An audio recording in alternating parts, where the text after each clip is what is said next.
Čau lidi, já vás zdravím u nového tutoriálu. A ten tutoriál je jak si kreknout Bandicam. Půjdete na tuto stránku, je to na uložto, stáhnete si to, má to zhruba 28 KB. Je to úplně jednoduché. Stáhnete si to, popíšete tady kód, se teda opíšte dobře, ano, psal, a zde vám se takhle bude stahovat. Bude to v RARu, jestli máte RAR. Jestli ne, tak se podívejte na moje video. A zde máte KeyMaker. Vybíráte extravatu, nebo to jako dáte na plochu. Je to úplně jednoduché. Zde se vám vyvíjí takový klobouk.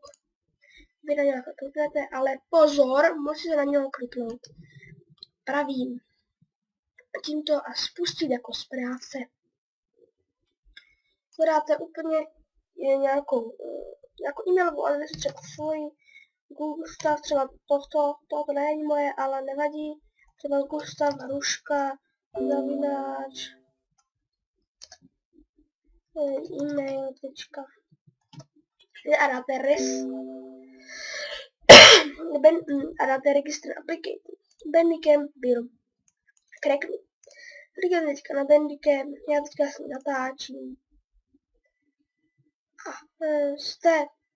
už nebude neregistrovaná verze, ale zde budete mít už normální Bandicam, jakože, jak to mám teďka já. Tak, tento KeyMaker,